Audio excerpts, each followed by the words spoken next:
ಪುಣೆಯಲ್ಲಿ ಲೋಹಗಢ ಕೋಟೆಯಲ್ಲಿ ಹತ್ಯೆಯ ಮರುಸೃಷ್ಟಿ ಮಾಡಲಾಗಿದೆ. ಭಾವಿ ಪತಿ ಕೇತನ್ ಅಗರ್ವಾಲ್ ಈತನನ್ನ ಹತ್ಯೆ ಮಾಡಿದ್ಲು ಸಿಯಾ ಗೋಯಲ್.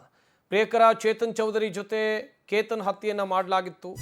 ಲೋಹಗಢ ಕೋಟೆಗೆ ಸಿಯಾ ಚೇತನ್ ಕರ್ಕೊಂಡು ಹೋಗಿದ್ರು ಪೊಲೀಸರು. ಕೇತನ್ ಡಮ್ಮಿ ಆಕೃತಿಯನ್ನ ಸೃಷ್ಟಿ ಮಾಡಿ ಮೇಲಿನಿಂದ ತಳ್ಳುವ ಪ್ರಕ್ರಿಯೆ ತನಿಖೆಯ ಭಾಗವಾಗಿ ಇಡೀ ಸೀನ್ ರೀಕ್ರಿಯೇಟ್ ಮಾಡಲಾಗಿದೆ ಅಂತ ಹೇಳಿದ್ರೆ ಮರುಸೃಷ್ಟಿ ಮಾಡಿದ್ದಾರೆ ಪೊಲೀಸರು. ಲೋಹಗಢ ಕೋಟೆಯಲ್ಲಿ ಭಾವಿ ಪತಿಯನ್ನ ತಳ್ಳಿ ಕೊಲೆ ಮಾಡಿದ ಯುವತಿ ಹೆಸರು ಸಿಯಾ ಗೋಯಲ್. ಸದ್ಯ ಈ ಪ್ರಕರಣದ ಮರುಸೃಷ್ಟಿಯನ್ನ ಪೊಲೀಸರು ಮಾಡಿದ್ದಾರೆ.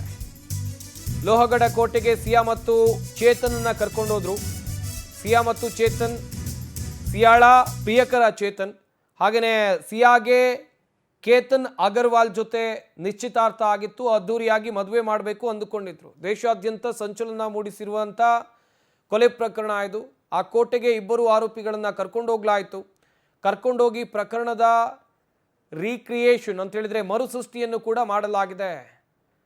ಕೇತನನ್ನ ಹೇಗೆ ತಳ್ಳಿದ್ರು ಇವರಿಬ್ಬರು ಸೇರಿಕೊಂಡು, ಹೇಗೆ ಪ್ಲ್ಯಾನ್ ಮಾಡಿದ್ರು, ಅಲ್ಲಿ ಡಮ್ಮಿ ಆಕೃತಿಯನ್ನು ಸೃಷ್ಟಿ ಮಾಡಿ ಮೇಲಿನಿಂದ ತಳ್ಳುವ ಪ್ರಕ್ರಿಯೆ ಕೂಡ ಮಾಡಿದ್ದಾರೆ ಪೊಲೀಸರು. ತನಿಖೆಯ ಭಾಗವಾಗಿ ಇಡೀ ಸೀನನ್ನು ಮರುಸೃಷ್ಟಿ ಮಾಡಿದ್ದಾರೆ ಪುಣೆಯ ಪೊಲೀಸರು.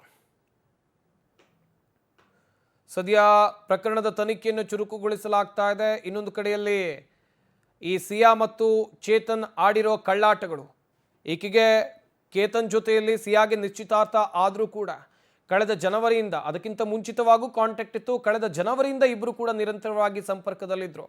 ತನ್ನ ಕುಟುಂಬದವರಿಗೆ ಚೇತನನ್ನ ಪ್ರೀತಿ ಮಾಡ್ತಾ ಇದ್ದ ವಿಷಯ ಸಿಯಾ ಹೇಳೋಕೆ ಹೆದರಿದ್ದಳು. ನಿಶ್ಚಿತಾರ್ಥ ಬೇರೆ ಆಗಿತ್ತು.